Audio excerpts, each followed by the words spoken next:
我不想要一直大讲木工的坏话，但是我必须得说，这一场木工让我非常的不满意。这个小宅呢是一对夫妻加一个可爱的宝宝，然后跟一只非常可爱的，没错，喜乐蒂 Mickey。我自己很喜欢这里的一个设计是这个鞋柜，它算是鞋柜跟置物柜的结合。你可以看到它这边有一个这样子高低差的展示平台，冷气有几个品牌是大家比较常用的，就是像是日立、Hitachi、大金跟三菱。但是三菱呢是这3个品牌中我最不喜欢用的一个品牌。哎，那玻璃这个它可不可以直接开这个 Mickey Mouse 3个圆的洞？真的可以耶！这里有一个快乐的联动拉门。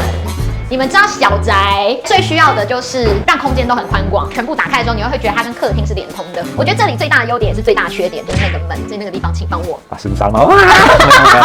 没有，请帮我们跟师傅好好的沟通。如果有小蟑螂跑进去，或者是有小蚂蚁爬进去，它要在里面筑窝的话，事情是很可怕的。所以那边矽利康是一定要打。这就是以一个12平的小宅，你们可以想象有一个这么大的厨房吗？那这是怎么做到的呢？让这个不会移动的东西变得可以移动。没错，我觉得这个是我的矽利康标准。工真的有差。石材师傅们去找玻璃师傅拜师学艺，你看一下人家打的这个矽利康，这才叫做打矽利康啊！那个是什么意思啊？还从中间断了一个肚子。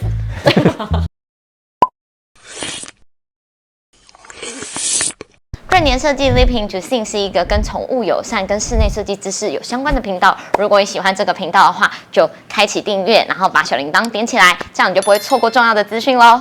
嘿，大家看到我们2个又知道是什么了吧？是沉浸式夜屋，没错没错。就在过年前，我们收尾了一个超可爱的小宅。这个小宅呢是一对夫妻加一个可爱的宝宝，然后跟一只非常可爱的，没错，喜乐蒂 Mickey。几平的宅？12平的宅，麻雀虽小，五脏俱全。虽然这里12平，可是这里有几房几厅？这里有一个主卧，一个次卧，然后一个这样的中间的客厅加厨房的空间。对，然后还有一个神秘的空间，对，还有玄关哦。当然。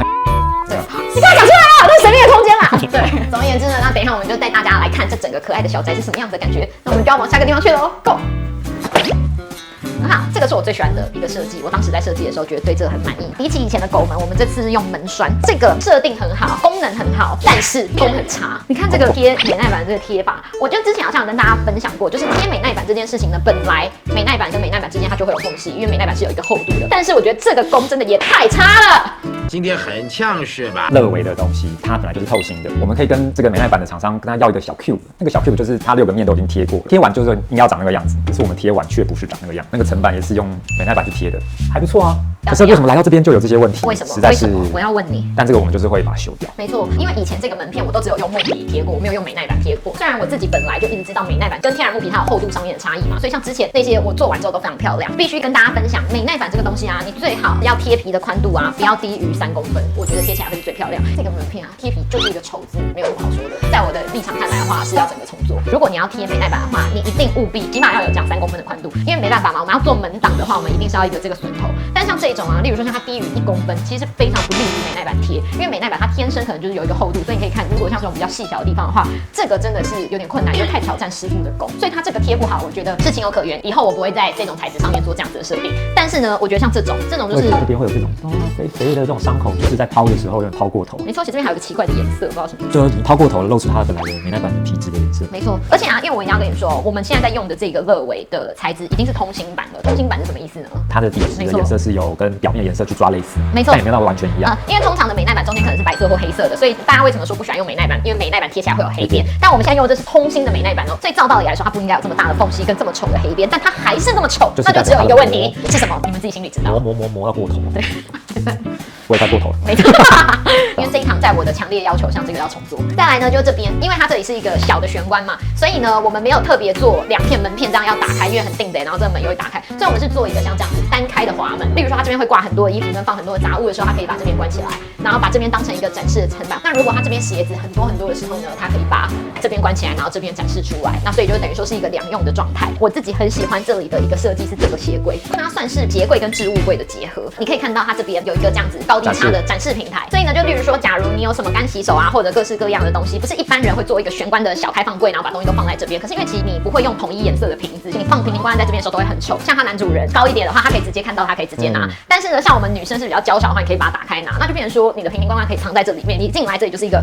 很干净的玄关，所以我觉得很好。然后跟下方我们一样有留这些，你看是用石材做的，你有拖鞋啊，或者是一些湿的鞋子，下雨天的话，你可以先把它放在这个地方晾干，然后再把它收回柜子里面。这个玄关观的设计，我个人我真的蛮喜欢这个，但甚至他很喜欢这个空间，他可以以后放个玩偶，然后玩偶头露出来，然后他坐在那边的时候可以看到一个头露出来的感觉。没错，而且呢，我最喜欢的是业主自己挑的这个灯，这个灯就是非常可爱，很用心，它可以调光的明亮度跟暗度这样子，然后跟我觉得这是一个这个玄关很大的一个特色跟特点。这个的话，其实我们有帮它升级，就是我侧面的那个土地公都不会看到一颗小铜珠在侧面。哦，这个我倒是没发现哎。这个就是如果我们都有保持很好的收纳习惯的话，你这样陈列下来的东西就不至于到很不顺眼，不至于到会想要用他刚说2个门片去把它挡住。所以它这个单门片的话，你这边也收纳的整齐，就心情蛮好的。更好的就是这下面没有5金的洞。你为什么要抢我说的话？你是监工，我才是设计师。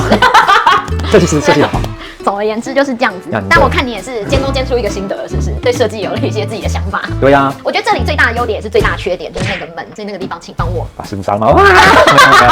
没有，请帮我们跟师傅好好的沟通。我们要去下个地方喽 ，Go。进去。안녕，여러분。我们来到了最没有问题的卧房。我们先称赞做得好的东西好了，系统柜做得很好。我们要当个正面的人，要有正面的力量。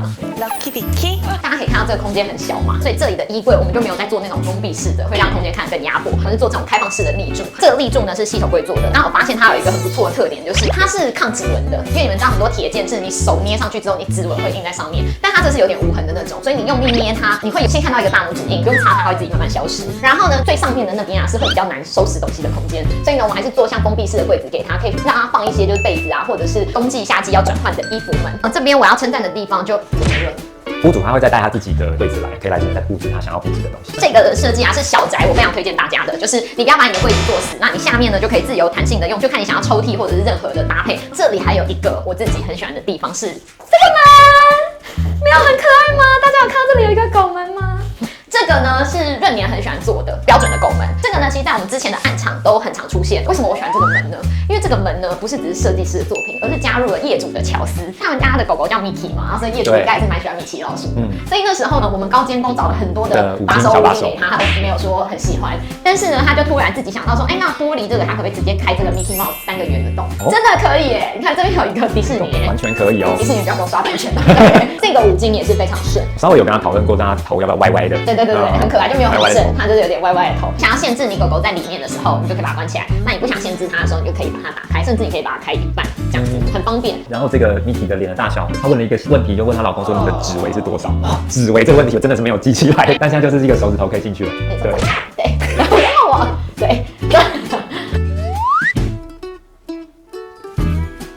没错，大家知道我在看什么吧？又是一次的冷气还没装，但是因为这个冷气就是比较多喘，这个好像不能怪你吧？就是他这一栋的建商，他们配的外面那台机器的话是30的，相应的里面大家都在等30的货。因为现在有很多建商人很好，他们会送室外机，可他没有送室内机。冷气有几个品牌是大家比较常用的，就是像是日立、Hitachi、大金跟30。但是30呢是这3个品牌中我最不喜欢用的一个品牌，不是因为它品质不好，其实我觉得它的品质啊跟日立跟大金都是不相上下，甚至可能有时候有些机型比日立我觉得还要好，更高级，然后更安静，然后跟面板更漂亮。但是呢，如果是以我自己来说，我不喜欢30的原因，就是因为很容易缺货，然后它很难维修。可能一般在台湾用30的人是偏少，所以每次呢，你的冷气如果有问题，或者是你的面板有问题啊，你要报个修，或者是要换个里面的损料啊，都是会很困难的事。所以这一次我们的暗场呢，就是建商到他们在换系列型号，没错。所以他们今年我们刚好是在今年年底，然后跟年初要交给客人，就是在这个期间他们正在更新，没错，他们库存。所以要提醒大家，如果你要用30的冷气的话，你最好半年前就先问有没有货，有货就赶快定下来，因为那个时候我们遇到就是，他们前期好像一直说，有会有。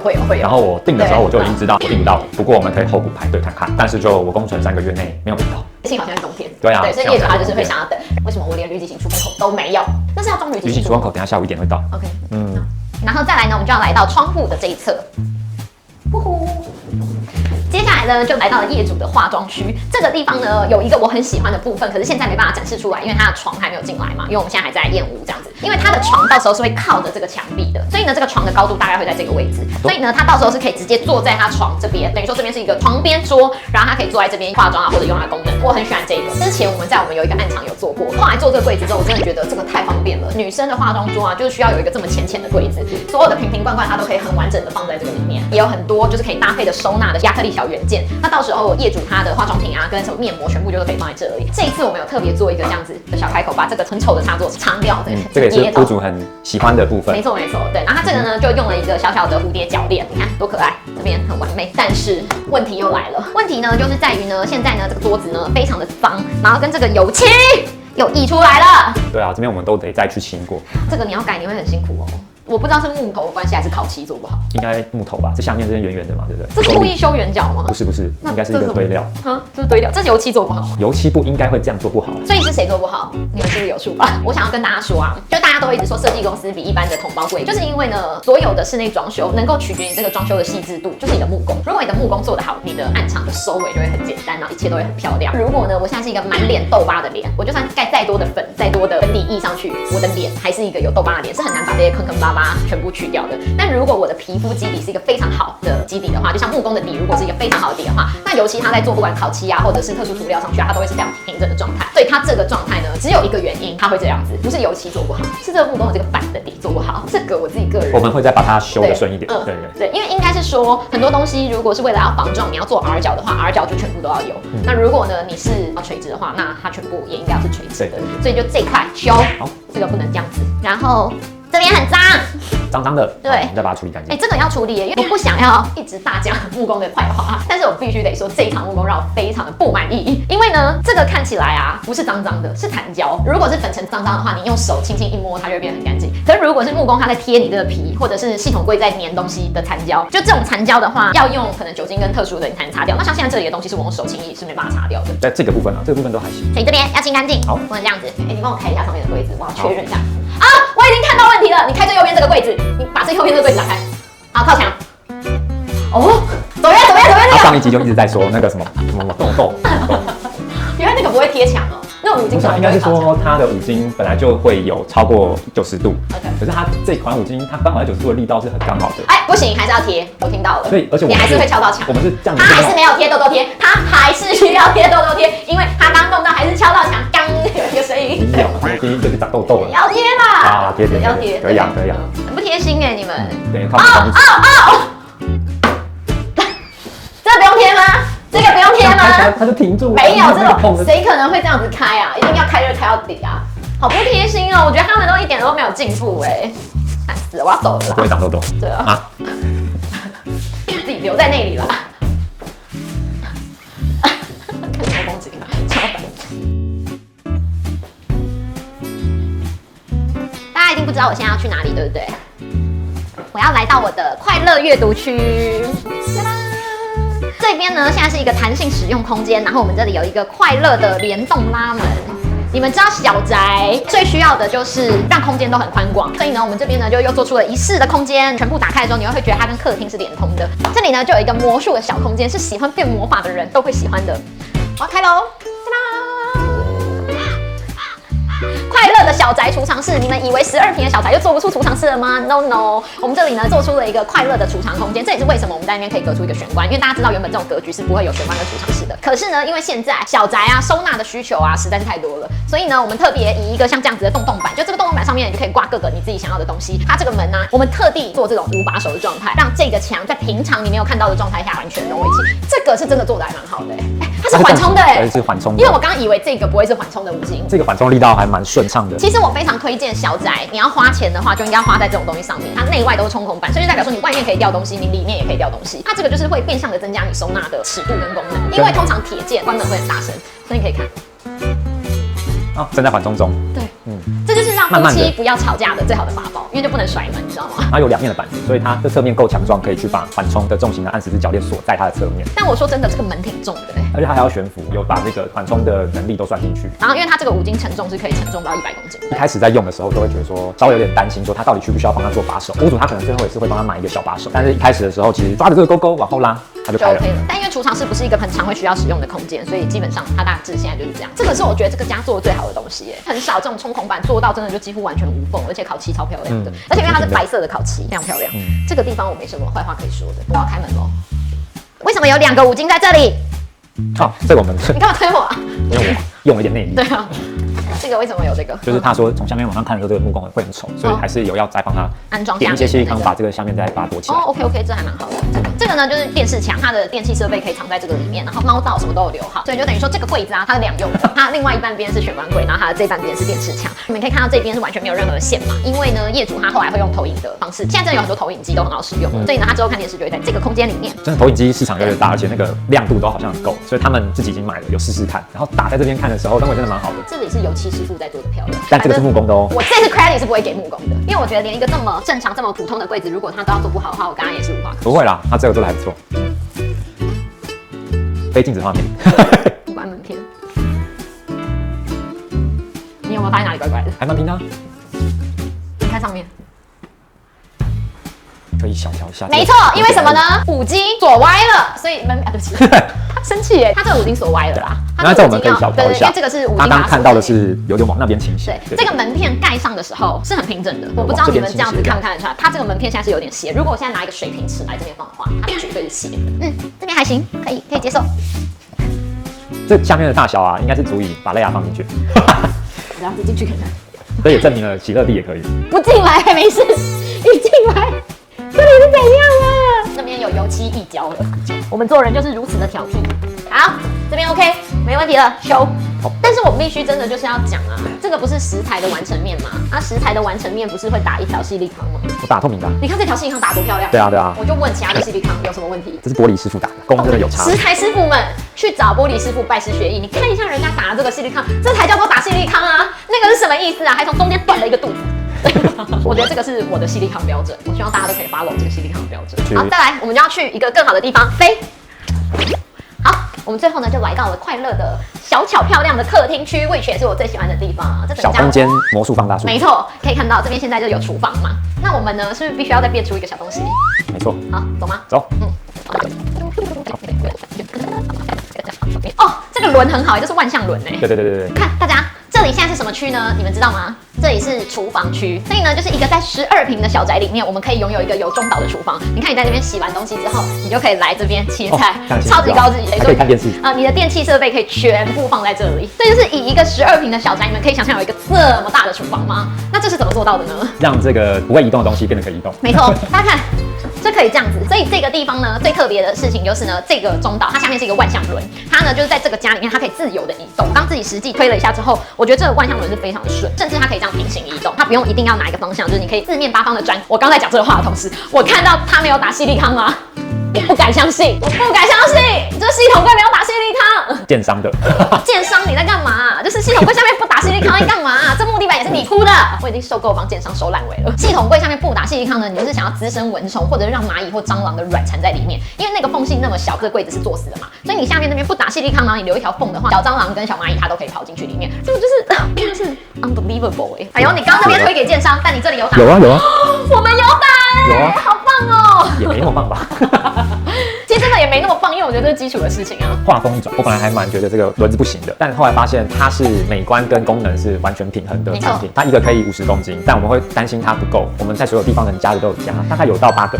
如果你们觉得这个空间已经很棒的话，那有更棒的事情要来了。因为我刚刚说了，这虽然是小宅，可是我们这里就是餐厅、客厅、厨房都有。那刚刚厨房你们已经看到了吗？现在餐厅的机能就要出现喽！1、2、3，Go！ 过来给大家们看。而且这一个女生就可以拉的桌子跟椅子。我们这边呢有做像这样上掀，假如你有枕头什么的，你就可以放进去这里面。你要直接把它当成板凳坐也 OK。现在我在看的这个地方呢是电视墙，所以投影的话，你就可以坐在这椅子上面看。但如果你觉得这个椅子很硬的话，你也可以自己加一些软垫或者是枕头。大家还记不记得我们上一个空间做了一个什么门？就它是一个3折的拉门，为什么呢？因为我们要留出这个桌子可以进去的通道。这个桌子可以在这边，它也可以把这整个客厅完全收干净，然后单纯放蓝骨头在这里看电视，是不是很棒？这个设计真的太棒了！而且我必须要说啊，验屋验到现在之后，只有看到这个桌子，我才觉得这是闰年的东西，这是满意的，这整个品质都很好，轮子也很好，很顺。然后这边系统板材的收尾也很漂亮，这里我就是觉得很完美，我很喜欢这边，太漂亮了。你看，连里面的板材都这么漂亮，都没有那些奇怪的崩边跟收尾。太漂亮了，太喜欢这里了。这边呢，就来到了关键的地方，是我们的电器柜的位置。我们都是做那些活动的层板，让它可以放一些吃的喝的。这里有留有插座，它的电器柜就都可以平躺在这个桌子上面。我觉得一切的设定都很不错，可是呢，木工真的有很多需要加强的地方。可以看到它这个木体贴起来就是有一点破口，我就真的很不想这样说，但是系统柜真的做的比木工还要漂亮，我很少会有这种感受。这个啊，也是当时我们帮业主设定的一个给他们家狗狗睡觉的地方，因为这边就是会放一个软垫让它睡觉，然后总监已经自己找到了一个它的居心地址，缓冲啊。很好很好，对。但矽利康要重收，我真心就对于这样子打矽利康的方式是觉得不敢沟通，所以这个地方也得修。好，这里没有什么太大的问题。那个不好意思，那个麻烦包间工帮我开一下上面那个。哦，这个我觉得残胶要去好，超脏的。这个5金都还 OK，它是有缓冲的吗？基本上这一块呢没有什么太大的问题，就是一些残胶跟细细康要补收的问题。这个地方我现在是觉得还 OK， 而且这么小的空间还可以让饭团这样子一直绕圈圈跑。没错，这里也是一个回字动线，做得很好，这里很 OK。那我们来到侧面这里，高难。我想要问你，你会觉得这个柜，你会觉得它下沿需要打矽利康吗？不要，什么不要？在讲什么？因为它如果弄得漂亮一点的话，我真的就可以选择不打。不行，你得打。这矽利康得打，这个真的不是我要挑剔哦。大家你们知道为什么这个地方其实是可以选择要打不打？你想到我镜头，他说的是没错，这里是可以看设计师或业主自己决定要打不打。因为呢，我跟你们说，踢脚板它就是2万要打。系统柜的踢脚板基本上是为了要让它这个系统柜可以抓水平，就等于说它下面是4个可以旋转的脚。系统板其实它是一块木板，然后为了要挡这个脚而做，所以代表说那个的下面是空心的。所以就像我刚说的，如果有小蟑螂跑进去，或者是有小蚂蚁爬进去，它要在里面筑窝的话，事情是很可怕的。所以那边矽利康是一定要打。可是为什么这里可以不打呢？因为这是木工做的，所以你可以看到我的这个板是直接落地的，下面还有一个底板，代表呢这个板它下面是没有空间的，它就是直接落地了。那如果木工在做的很漂亮的原则下的话，那这一块矽利康是可以不打。不打矽利康其实which是好事，因为你们知道矽利康它是会变黄，或者它会变色，或者是你敲到它会坏掉。可是呢，为什么我会觉得这边一定需要打矽利康呢？因为它丑。对，因为木工做的不好，木工的板子，我觉得它落地的方式不太对。它在我这里看来啊，就是收尾很像是没有收完的这个感觉，所以我觉得这边是必须要一致一起打上透明的矽利康，因为反正到时候你这条都要打的嘛。那一条是我帮建商打的哦，是建商你没打哦。就是变成说我们这边就会一系列同一个色系，然后一起打过来，那这边的收尾就会变得还蛮完美的。对，所以就这边没有什么太大的问题。今天这个地方呢，就是客厅的部分呢，我是觉得完全 OK。厨房的地方我是觉得一定可以的。那最后呢，我们还是给大家看一下，假如这边整个是空旷的状态是什么样子。好，总而言之，这个工地呢，我还是让我们的高监工自己评一下分数好了。40分好了啦。我觉得是差不多，在我心里，我觉得这个工地没有及格如果你大方向上看的话，这个工地不至于到差，但是呢，我觉得以一个这么小坪数的空间，当初我在做设计的时候，各个方面的关系，其实我并没有做什么很复杂的设计，收头收尾都是很简单的。但是我觉得在室内设计里面啊，真的是成也木工，败也木工啊。如果你的木工是好的话，那你这个工地就会收得很顺遂、很完美。但如果当你的木工是差的时候呢，油漆啊跟后面各个工种啊都要花很多的时间帮你收尾。那当然，像之前有发现的一些问题，后面他们收尾的时候已经都有收得很完整了。但是呢，我还是希望只要有碰到圆形的造型的时候，木工就可以加油。而且你在这次有没有学到一个很大的一课？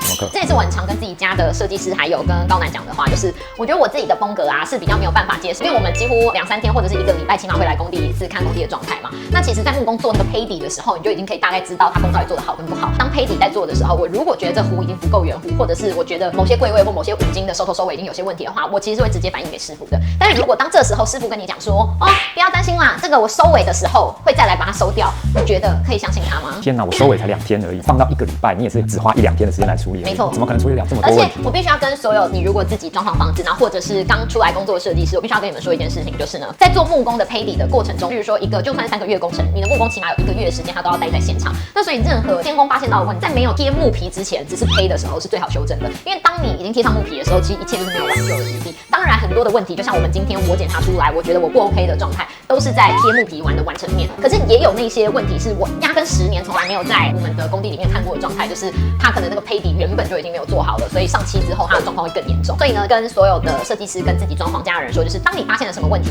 你绝对不要相信师傅跟你讲说他收尾的时候会来帮你收完，你就是要他当下就解决这个问题，然后隔天或者是2、3天之后，你就要验收看到成果。我们高监工已经驰骋工地多少年了？因为就是我们这次配合一个不一样的师傅，就发现了这么多的问题。不过我们还是会把这些问题都解没错决掉。这一次比较不一样，我们之后会给大家看，刚刚我所说的所有问题，然后他收尾之后变成什么样子，然后高监工用了什么方式去解决他们。我真的只能跟这位业主说，那我们就是会多花1到2个礼拜，但是就是把这些东西带走，然后回来之后就是直接漂亮亮回来。没错，我觉得我对不起你们，我们要一起鞠躬道歉。对，木工师傅。总而言之呢，这次的验屋体验呢，也是很快乐，觉得很棒。对，拜拜，拜拜。对，挑走。